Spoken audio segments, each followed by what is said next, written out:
Gaza മുനമ്പിൽ ഇസ്രയേലും ഹമാസും തമ്മിൽ നടന്നുകൊണ്ടിരിക്കുന്ന യുദ്ധത്തിൽ വെടിനിർത്തലിലെത്താനും ബന്ദികളെ മോചിപ്പിക്കാനുമുള്ള സാധ്യതകളെക്കുറിച്ച് ശുഭാപ്തി വിശ്വാസമുണ്ടെന്ന് അമേരിക്കൻ പ്രസിഡന്റ് ജോ ബൈഡൻ വെള്ളിയാഴ്ച പറഞ്ഞു. മെരിലാൻഡിലെ ഹാഗർസ് ടൗണിൽ മാധ്യമപ്രവർത്തകരോട് സംസാരിച്ച പ്രസിഡന്റ് വെടിനിർത്തൽ ചർച്ചകളുടെ അവസ്ഥയെക്കുറിച്ച് ചോദിച്ചപ്പോൾ ഇങ്ങനെയാണ് പറഞ്ഞത്. എനിക്ക് ശുഭാപ്തി വിശ്വാസമുണ്ട്, അത് അവസാനിച്ചിട്ടില്ല. ഖത്തറിലെ ദോഹയിൽ വെള്ളിയാഴ്ച ചർച്ചകൾ നിർത്തിവെച്ച സാഹചര്യത്തിലാണ് ബൈഡന്റെ പരാമർശം. US, ഖത്തർ, ഈജിപ്ത് എന്നീ രാജ്യങ്ങൾ സംയുക്ത പ്രസ്താവനയിൽ വാഷിംഗ്ടൺ പുതിയ നിർദ്ദേശം അവതരിപ്പിച്ചതായും പറഞ്ഞു. അതിനിടെ ഈജിപ്ഷ്യൻ വിദേശകാര്യമന്ത്രി ബദർ അബ്ദുള്ളാത്തി ഉടൻ വെടിനിർത്തൽ കരാർ ആവശ്യപ്പെട്ടു. ഹിസ്ബുള്ളയും ഇസ്രയേലും തമ്മിലുള്ള അതിർത്തി ശത്രുത സമ്പൂർണ്ണ യുദ്ധമായി മാറുന്നതിനിടെ ലെബനൻ സന്ദർശനത്തിനിടെയാണ് വിദേശകാര്യമന്ത്രി അബ്ദുല്ലത്തി ഇക്കാര്യം പറഞ്ഞത്. സന്ദർശനത്തിനൊടുവിൽ ലെബനൻ പ്രധാനമന്ത്രി അബ്ദുള്ള ബൗ ഹബീബുമായി നടത്തിയ സംയുക്ത വാർത്താ സമ്മേളനത്തിൽ വെടിനിർത്തൽ കരാറിലെത്താനുള്ള ഈജിപ്ത് ശ്രമം തുടരുമെന്നും അബ്ദുല്ലത്തി പറഞ്ഞു. ഉടൻ വെടിനിർത്തലിലേക്ക് നയിക്കുന്ന ഒരു കരാർ സിവിലിയന്മാരെ കൊല്ലുന്നത് അവസാനിപ്പിക്കുക, തടവുകാരെയും ബന്ദികളെയും കൈമാറ്റം ചെയ്യുക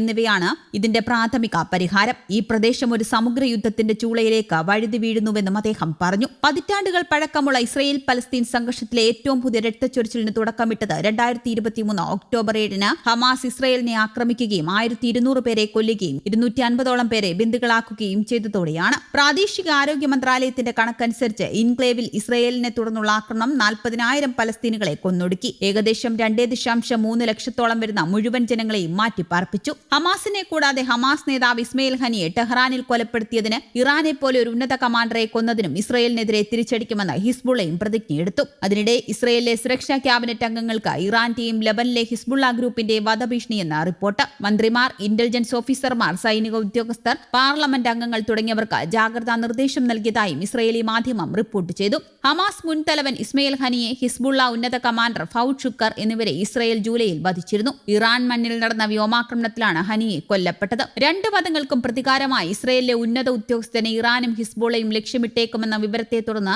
സുരക്ഷാ ഏജൻസിയായ ഷിൻബെറ്റ് അതീവ ജാഗ്രതയിലുമാണ്. ഇറാനുടൻ ഇസ്രയേലിനെ ആക്രമിച്ചേക്കുമെന്ന റിപ്പോർട്ടുകൾക്കിടയിലാണ് വധഭീഷണി വിവരം പുറത്തായത്. ഇതിനിടെ ഗാസയിൽ ഇസ്രയേൽ ആക്രമണത്തിൽ കൊല്ലപ്പെട്ടവരുടെ എണ്ണം 40,000 കടന്നു. വെസ്റ്റ് ബാങ്കിലെ ജിറ്റ് ഗ്രാമത്തിൽ പലസ്തീനികൾക്ക് നേരെ ഇസ്രയേലി പൗരന്മാർ നടത്തിയ ആക്രമണത്തിൽ ഒരാൾ കൊല്ലപ്പെട്ടു. വീടുകൾക്കും വാഹനങ്ങൾക്കും തീയിട്ടു.